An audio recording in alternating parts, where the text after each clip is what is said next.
This program is designed to provide general information with regards to the subject matters covered. This information is given with the understanding that neither the hosts, guests, sponsors, or station are engaged in rendering any specific and personal, medical, financial, legal, counseling, professional service, or any advice. You should seek the services of competent professionals before applying or trying any suggested ideas.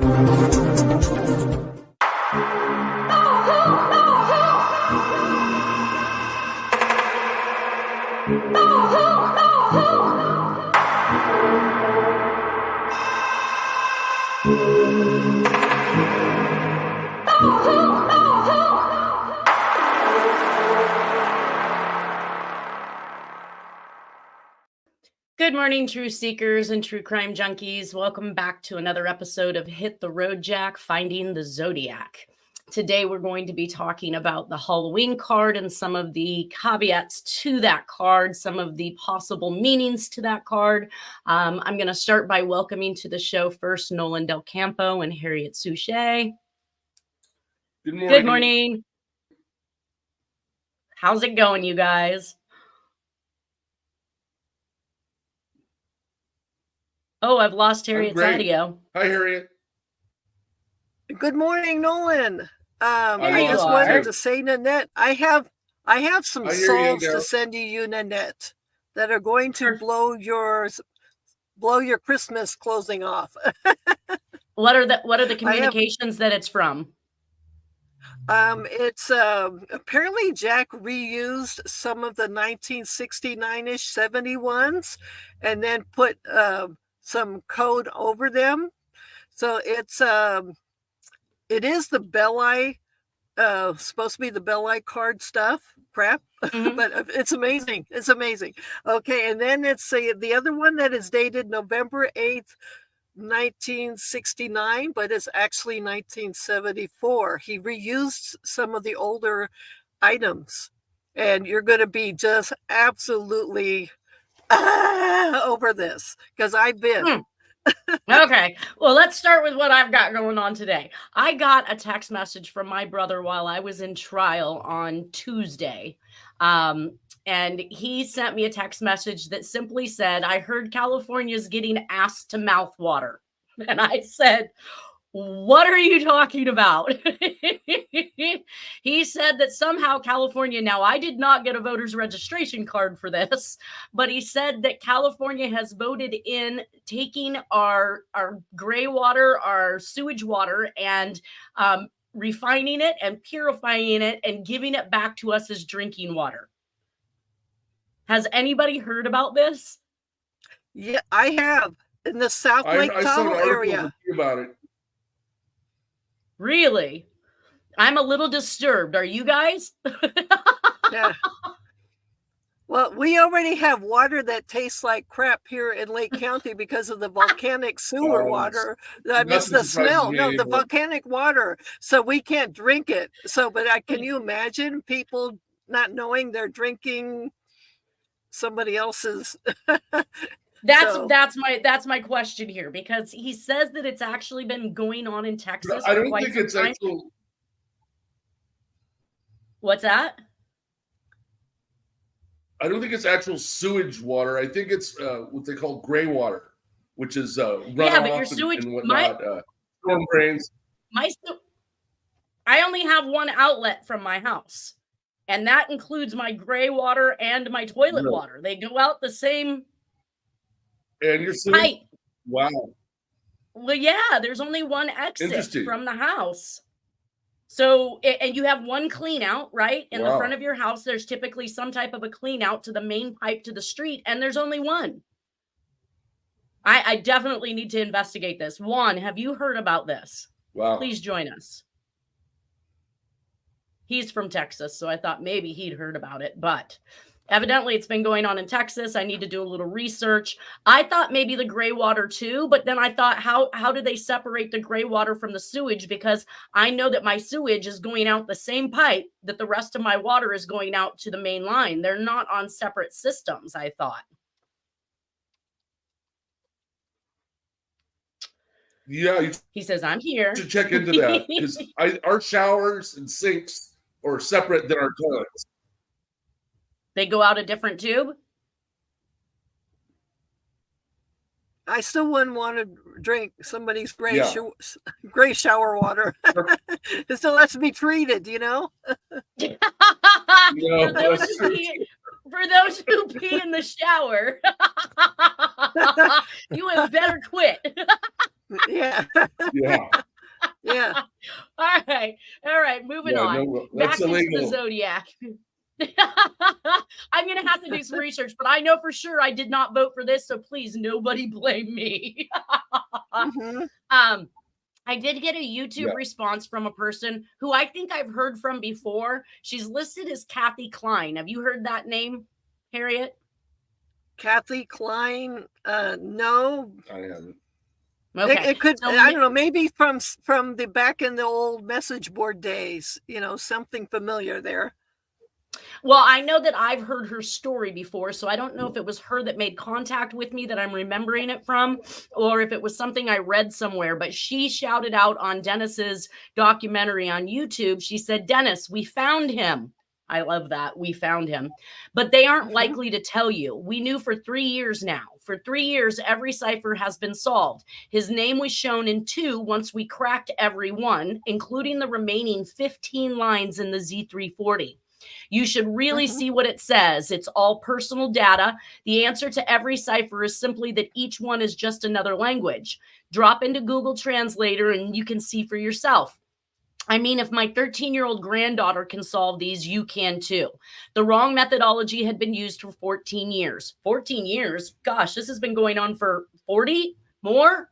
The 15 lines in the Z340 was completed, and the Z13 and Z32, etc. were solved in just over an hour. At least the Zodiac died knowing he was not crack-proof. He is no suspect you were aware of. He's unknown. He was only in high school when he did this.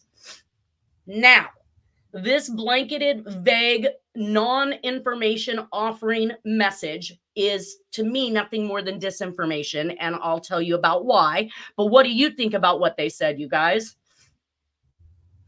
It's just another attempt. Well, like you said, it's really vague. They're not telling us what the solves are. No, go ahead, Nolan. Nothing. Go ahead, Harriet. Yeah, I just saying that. Well, I'm just saying that it's just another attempt to twist things, but I'm finding all kinds of ways to. Yeah. But it's also, in my view, it is a part of the bullseye, but it's skirting around the bullseye. The center of the bullseye seems to be, the grill cipher method and anagramming. I'm getting amazing details that way. So in a way, they're kind of right, but they're not exactly 100% right. So around the bullseye, 100 to 10%. I believe that this individual is related to the DNA they believe they found on one of the Zodiac letters, where they stated, and I think that Tom Voigt talked about it too in one of his interviews, and it turned out to be somebody who could not possibly have been the Zodiac, but he was a high school student. The last time I heard this story, the gal had indicated that this kid was dying of some type of disease or disorder or something, and so they felt that they couldn't prosecute or couldn't bring him for charges, and they didn't want to tell anybody who he was. Well, of course they're not going to bring any charges. He was too young to have been the Zodiac, number one. No high school kid committed this crime nor created these ciphers. And then to top it off, to not give his name, to not give the information, to say you should see what they say and not tell us what they say is just absolutely asinine in my mind. And this is the kind of people that I get who want to prove to me someone else is responsible, but not give us any proof to make or base our decisions off of.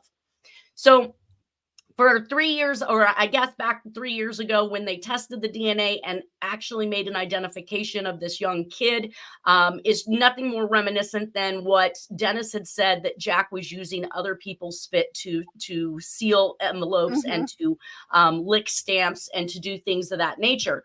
Now, if I think that if there's a possibility this kid did actually attribute or contribute his saliva to these communications, and it's being kept from the public who this individual is, does that mean that there could have been a proximity to Jack?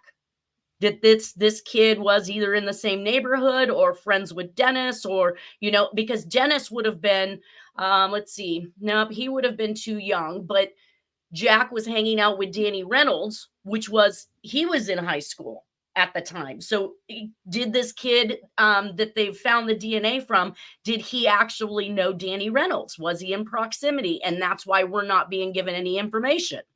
Mm-hmm.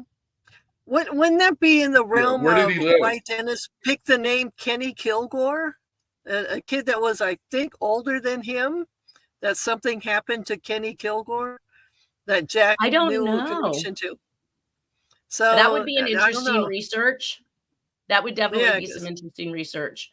Now, let's go ahead and say that they say, Shonen 2, once we cracked every one, including the remaining 15 lines in the Z340. Now, the remaining 15 lines in the Z340, I am a little confused about what they mean by that. Orange Shack believes he solved the whole thing, right? Using period 19.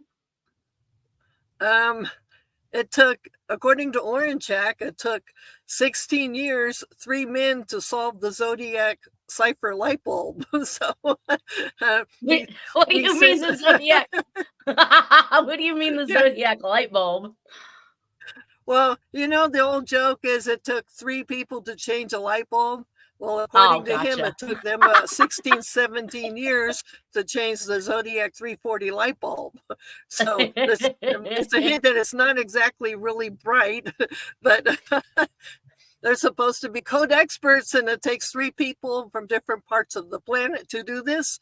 And I got a decoded missive, the ones that we did, the anthrax letters. Jack is saying that he did send Orange Shack through Voigt's website when he was trying to come up with the web toy, the founder of the web toy, that he sent him the answers and how to find it and what system to use.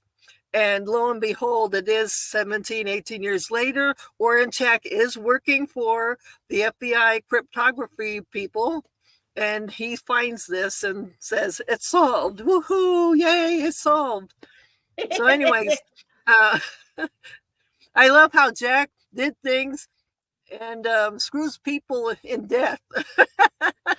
Well, I loved how this person then goes on to bash all of law enforcement, CIA, NSA, SSA, all of these major, organizations that are built on spying and codes and the ability to break them and to figure them out, and belittles all of their efforts and training by saying my 13-year-old granddaughter could figure this out.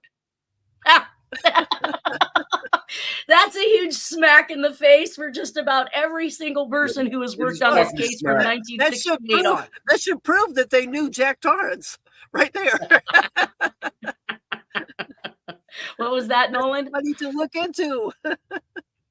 Yeah, they're just talking smack, trying to make themselves look better. But that's right. If that were true, they would have given more details. There's no details. Right. Give us the information. Give us the proof. You want us to believe you? You can't come out and say something blanketed like this and not have anything to back it up. All right, let's go to the presentation because we're going to get back into this Halloween card, even though I'm dressed for Christmas. Oh, here, hold on. Let me get that pose. I got to tell you something about this pose. This pose. Yes. Okay. Isn't it that Dennis says that this is after Jack shot somebody, what he said was a neighbor's dog? In 1974, 75? I don't know. I don't know if I have the date on this picture, but I think you're right because I think I can date the belongings inside this picture to be a mobile home that they were in circa 74, 75 in the Roseville area, I believe. That would be when Jack kills Giancana, who he kept on referring to Giancana as a dog. Huh. So that because I thought it was fires 6 shots in his mouth. He's killing the dog Giancana at around 75. Huh. Well, and I think you're right. I think this is pretty much circa. It's actually following because he's now shaved off his beard or he's about to grow a beard. I will time date this because I know that I can based on the belongings inside of it. So I'll see what year this is. I have, for all intents and purposes, just brought it back up to kind of remind people of who Jack is in general. So Jack W. Terrence Jr. is in a frenzy after killing the neighbor's dogs. Like Dennis had indicated, there was a newspaper article that indicated a psychologist suggested that the Zodiac was in a frenzy when he was stabbing Cecilia Shepard and Brian Hartnell. So this is kind of running in tandem with he's killed something and he's just crazed. He's out of his mind and definitely in that frenzy. The picture was said to have been commemorating the deed that Jack had just committed. And like I said, Dennis claims Jack was out of his mind and had just returned from killing the neighbor's dogs. I know that this would be shocking to most people to hear if this was an isolated incident, but I have stories going way back where Doris Reynolds caught Jack with her cat in a pillowcase getting ready to kill it. Nora's diary says Jack accidentally killed her new kitten. And then per Dennis and Doris, if Jack didn't like a family pet, he simply killed it. He just took it out back and killed it. He did not have any concerns or care for life, for small animals or otherwise. And we know he was a hunter, so he had no problem killing things, whether he was eating it or not. So I wanted to show another one of those commonalities. And okay, there's the front page. Okay. Yes. Is that what you were looking for? So on the left, is that the front page to the one on the right? Because the one on the right says, but then why spoil the game? But that means something else is said first. Is the writing on the left? Okay. So the greeting card itself says, from your secret pal, I feel it in my bones. You ache to know my name. And so I'll clue you in. But then why spoil the game? Happy Halloween. And then it's got the number 4-teen. So the hyphen is definitely a commonality that we've seen in many of the writings of the Zodiac. I wanted to show that connection between the communications from one to the next. And we talked about the Fairfield letters, which those are people want to say those are questionable Zodiac letters, and they're not on the FOIA file as a suspected Zodiac correspondence, but it is truly, in my heart, I believe, based on the evidence, that they are connected to the Zodiac and they are from the Zodiac. And one of those connections I found was the use of the word okay. So in the Fairfield letter up here at the top, he writes, I will turn myself in. Okay. And then we have a communication that's coming up just within months afterwards, and we see the okay sign being flown by the skeleton. So that okay is what I talk about, these small linguistic connections between communications that make this entire thing read like a book. And we should believe, I mean, in that Fairfield letter, he said, I'm going to go out for the government work. I think he already is. I think he's just giving us a little purview of what he's got going on. Either way, go ahead. Oh, I was going to say, yeah, he's under MK Ultra, the spell, and then eventually he's trying to fix that. So exactly. Well, and it says Jack. Yes, the writing in the Paradise Slaves. Yeah, that's Jack wrote it that. looks like he went out of his way to print differently. Yeah, it's like. Well, we're going to take a look at that because this with the capitals and the kind of real proper. Yeah. Right. Well, we're going to see something here in a second, which is where I believe this motif comes from for this particular font. But I wanted to remind everybody that Jack is a hunter, a wrangler, a stalker, a killer, a dresser, a skinner, a tanner, and a cook. All of these things by himself without even being the Zodiac.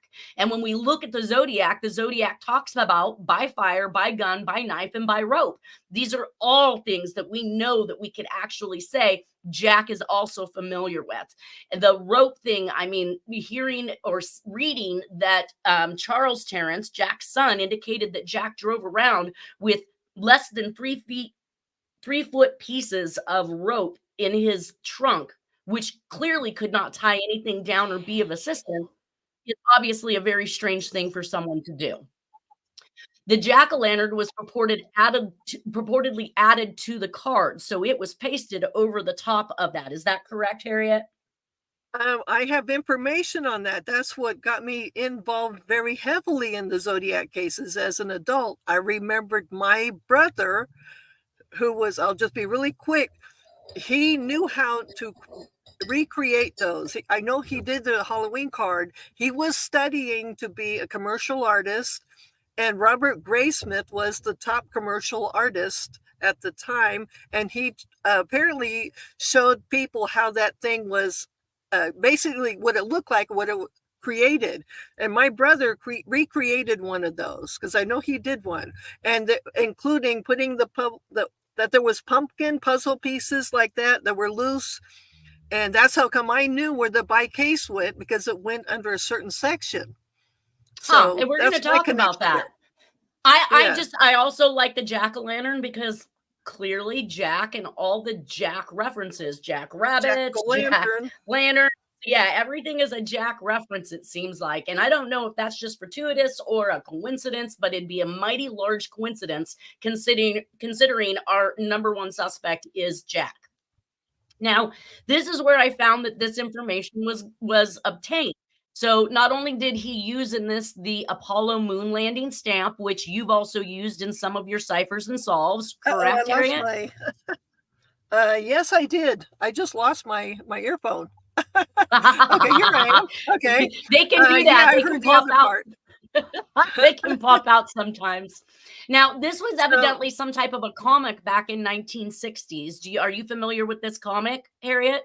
It looks very familiar. It's stuff. See, my brother was also a comic book enthusiast, and that's where the commercial art comes in. So yeah, this kind of handwriting, that's very, very comic cartoonish. So it looks like it's supposed to be Dick Tracy. Okay, so that's what Nolan just said. Now it says this is the wheel.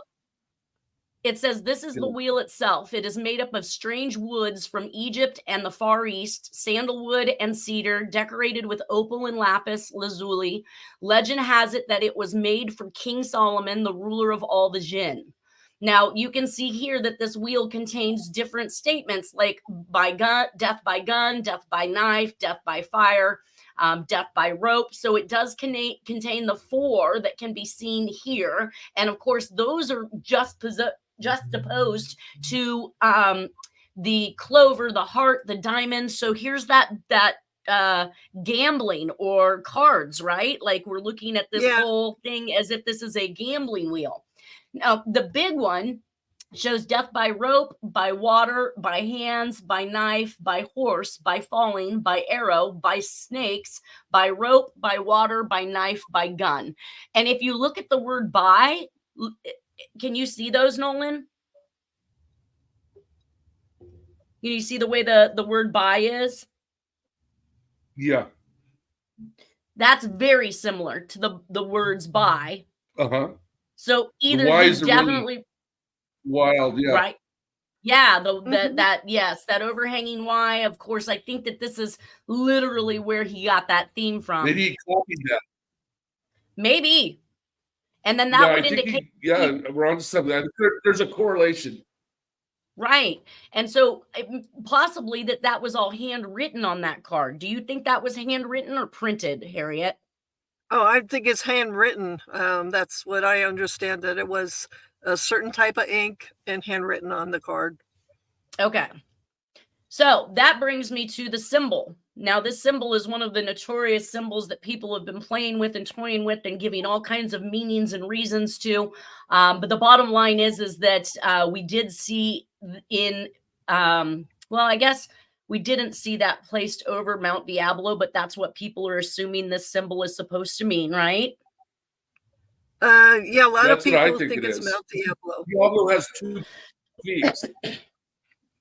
Okay, so I just want to kind of go over a little bit of this information, but the article about a man manipulating another girl's car is found here in this segment as they're making the cross connection to Sherry Jo Bates in the Bay Area, that the Zodiac killer, they believed, moved from Riverside to the Bay Area, and the disabling of a girl's car was very similar. So I want to read some of these articles because these articles were all positioned. So this one about Sherry Jo Bates and the manipulation of another girl's car is actually on the same page as this Zodiac killer linked to, San Francisco voted delayed on U.S. Steel jobs. So I want to read these articles so that people know what's going on.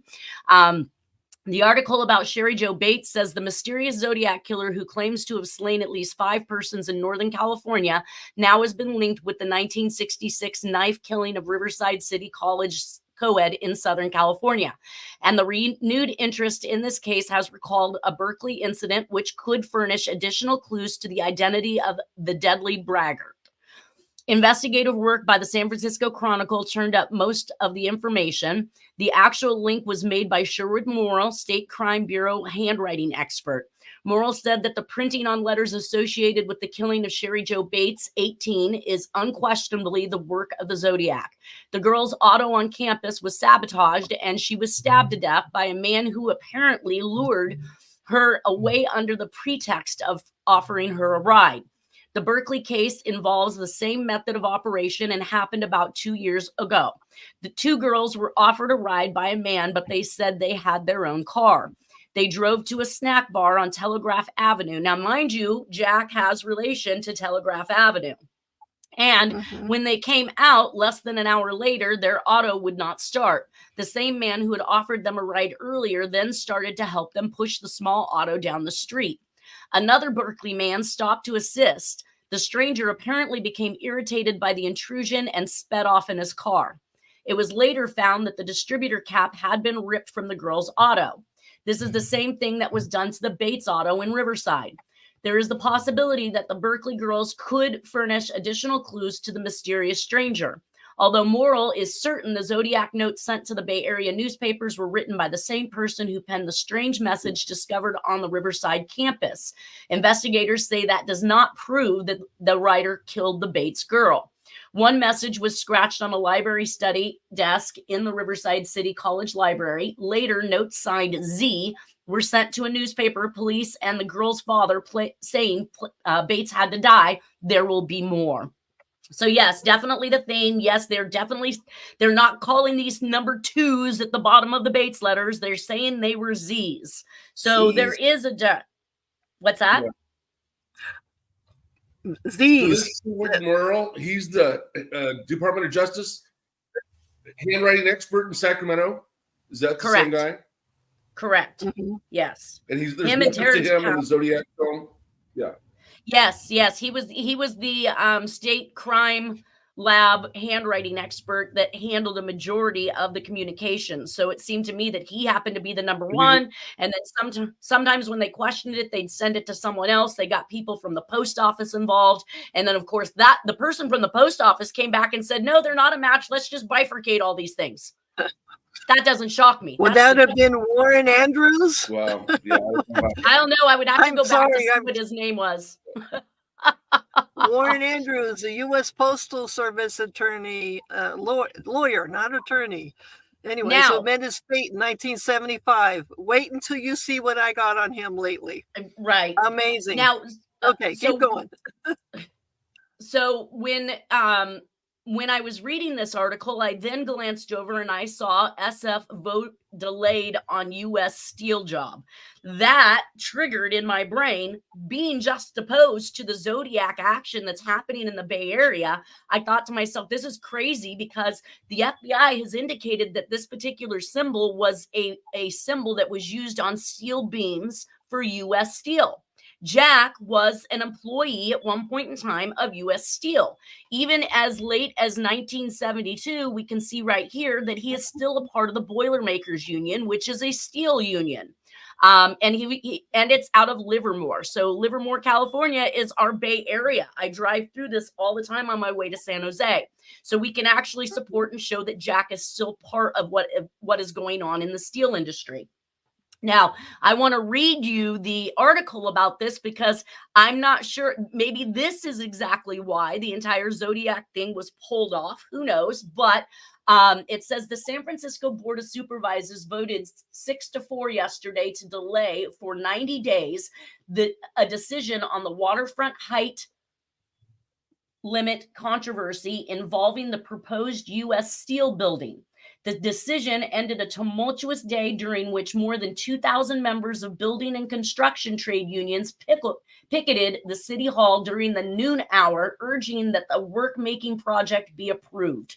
U.S. Steel seeks a 550-foot height limit for its multi-million-dollar structure.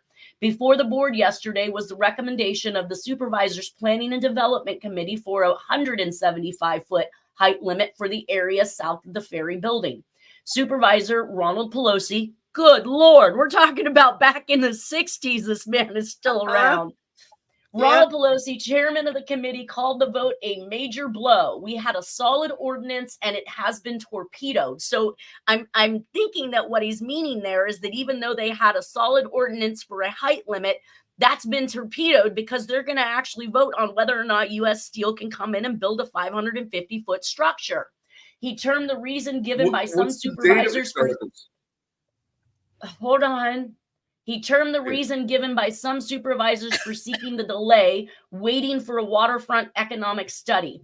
Now, I'm pretty sure that these particular articles are circa 1970 because that's when the connection started to be made between Paul Averly and the Riverside area, when he went down and indicated that he believed there was a connection between the authors of the two communications. So this is going to be somewhere around the 70s. Yeah. I think it's before Nancy Pelosi moves out this way and becomes, a part of San Francisco politics. Well, either way, I thought that was an extremely interesting part of politics that's being played, and to find both of these articles about the Zodiac and the fear that he's trying to instill at the same time with something that is going on, not only with a industry that Jack is a part of, a company that he was an employee of, and in the same area in which all of the fear is being had by the San Francisco Examiner and Chronicle by publishing all of these things. So is this the distraction? I always like to say that there's some distraction going on when they're trying to get away with something over here. They want us to look over here. Smoke screen. So is the Zodiac a smoke screen for exactly this that's going on? And that's why we're seeing this still beam emblem coming up and popping up on things like the Halloween card. Big questions. Another one of those communication connections is these particular stamps, and I think you probably know more about these, Harriet, than I do, but you had indicated that these stamps had been found or had been sent inside of the Halloween card. That's what I got as one of the other complex decodes add to what I did to the Halloween card, and it has to do with the swindles. And Jack was saying that he's the one who shot the swindles, at least one of them, mainly because of their involvement with, I think, the gun that was used to kill JFK, at least one of the guns. There's, I believe, 4 guns, and he's alleging that one of the swindles helped submit that gun to kill JFK. Gotcha. So the background on these two particular stamps is they are Valentine's Day stamps. And we know in the Swindles murder, there was a box of chocolates or Valentine's Day chocolates opened and laying there next to the crime scene. They had assumed that that was either something the Swindles had themselves because they were celebrating the Valentine's Day, or that was something that was left behind by the killer. They were not sure who to attribute it to. It would be interesting to know whether or not they still had that in possession and that was something they could run DNA on to see whose fingerprints were on it. But it is believed by you that these particular stickers came out of that box of the Swindles and then was then placed in the Halloween card and sent to Paul Averly. To tell him part of to create the story as of what's going on, why this is all being done, and to remind people that they're on some kind of mission to bring down those who killed the Kennedys.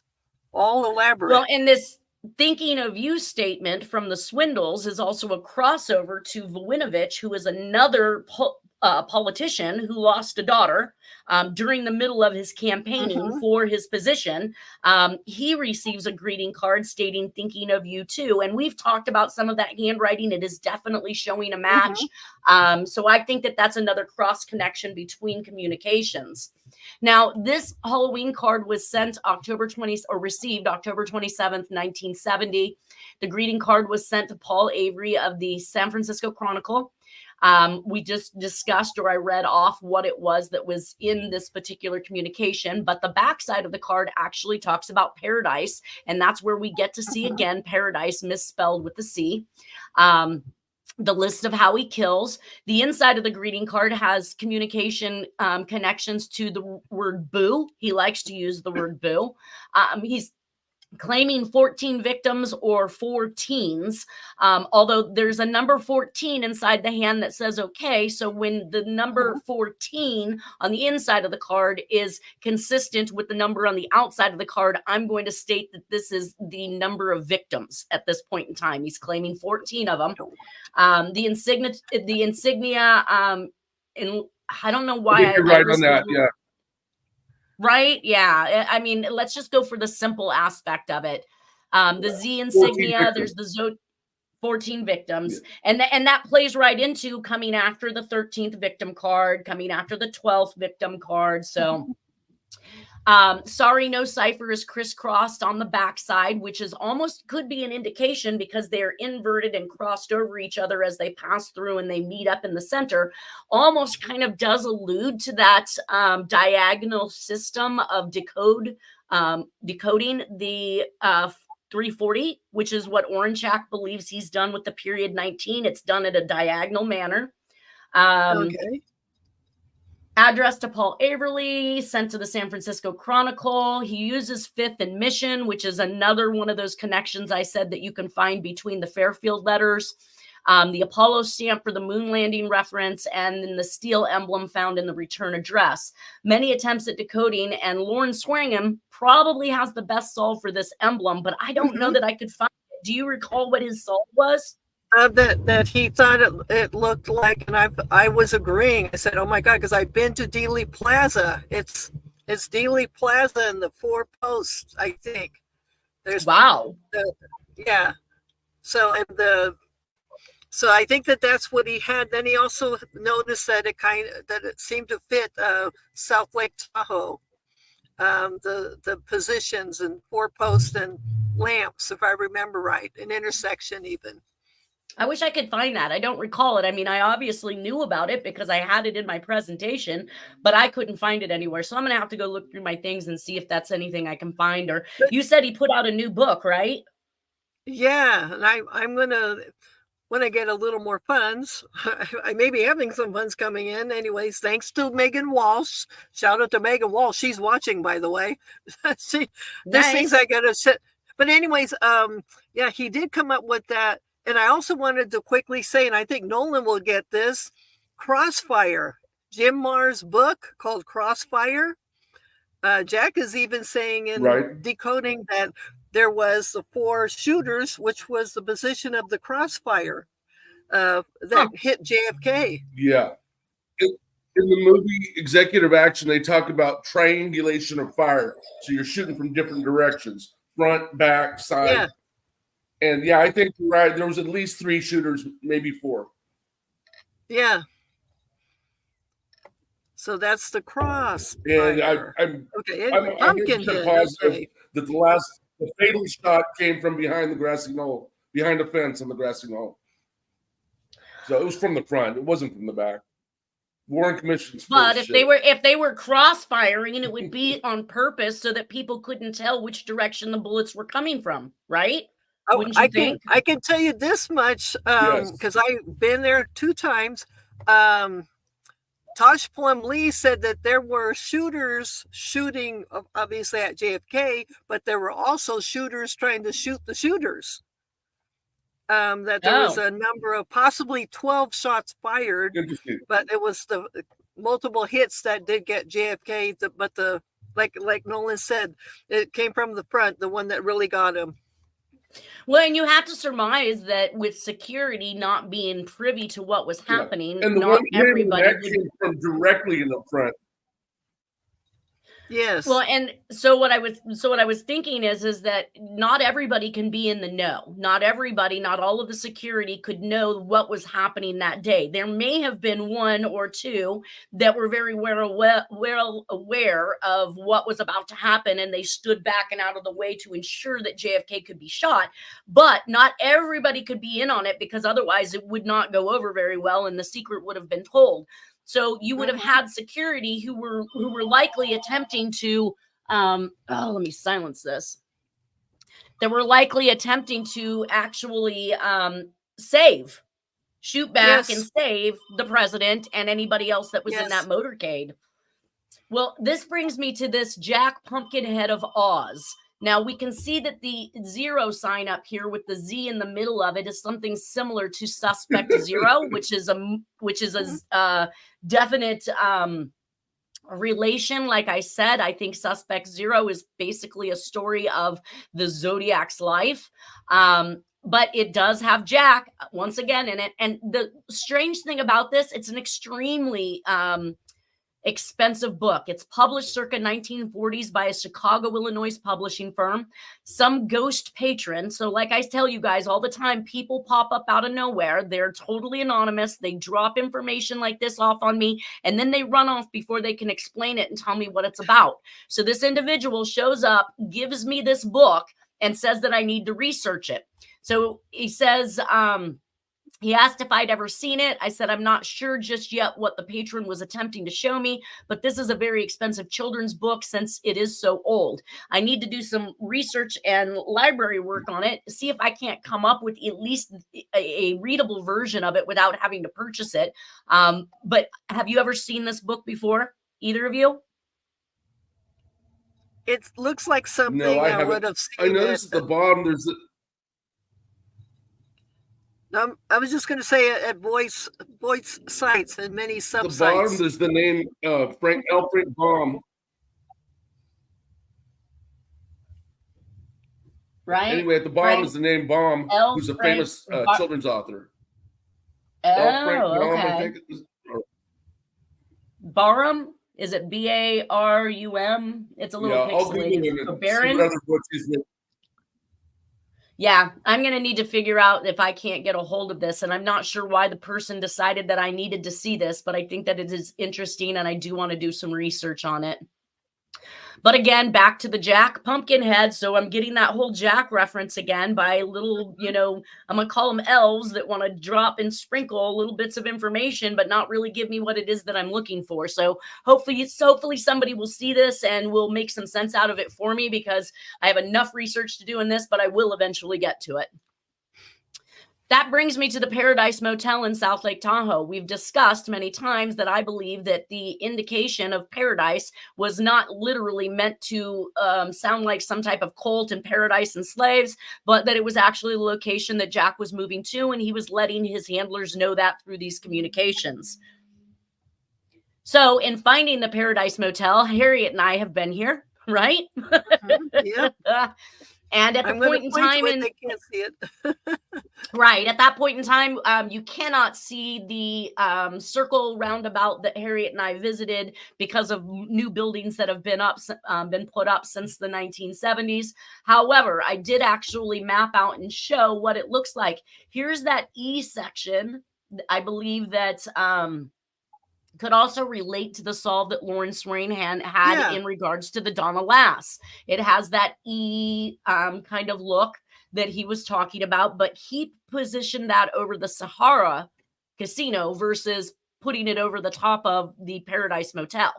Now, right here in the center, this is the roundabout. This used to actually be the thoroughfare through South Lake Tahoe into North Lake Tahoe. You would transition. This is about at the east state line, like you had mentioned, right, Harriet? Yeah. Yep.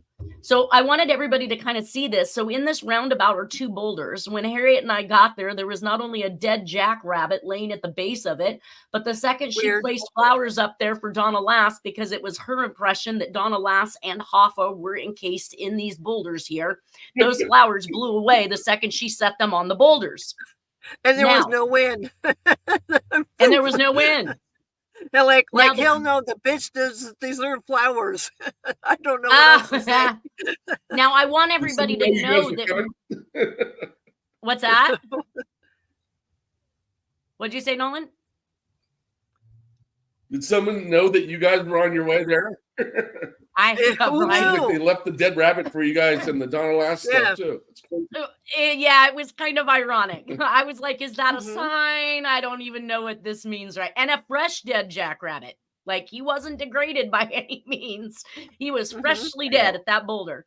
Now, when you stand in this roundabout section here and you go straight north at this point, you are actually going to run past one building that is right here. You can see the flat top. You get over here where the roof lines vary, and this is actually the Douglas County Law Enforcement Office. So they have a straight view from their window to this particular position right here of this roundabout. Now, they have discontinued the use of this roundabout, so now you can see that the thoroughfare actually comes to the left. You no longer have to make that trek through to where the roundabout is. You can just simply bypass it. So we had to literally navigate our way into finding this roundabout because they've really tried to push everybody out and around that entire section. I also did find a connection to a Paradise Hotel and Casino. This is literally in, let me see, where is this one at? Paradise Hotel Casino. Okay, so this one's in Peoria, Illinois. So taking us back, yes. Sorry, Illinois. I know Reno would kill me right now if he heard me use that S at the end. Illinois, Peoria, Illinois. There is also a Paradise Hotel. Has a very interesting backstory in regards to it. It is not too far. I want to say it was about, it looks like 2 hours and 22 minutes away from the Edgewater crime scene of the lipstick killings, and where I believe that Jack had proximity to through he had an address in his stuff that led us back to the same area within about 7 minutes of the lipstick killing. And she was definitely there circa the 1950s.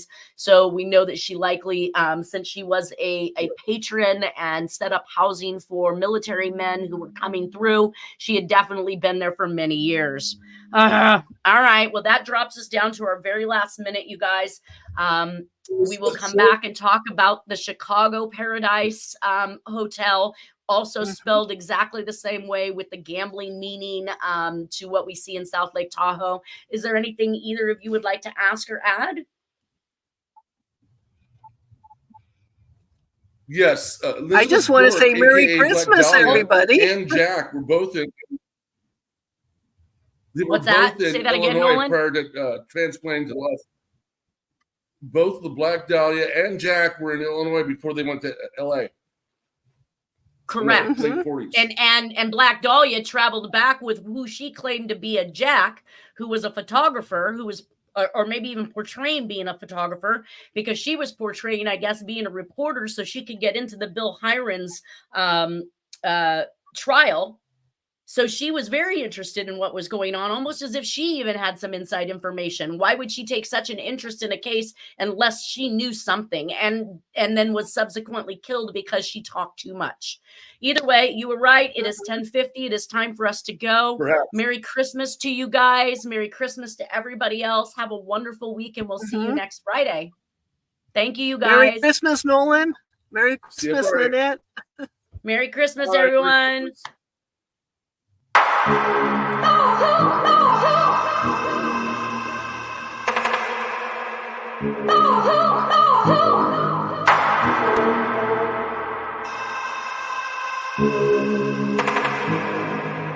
Oh,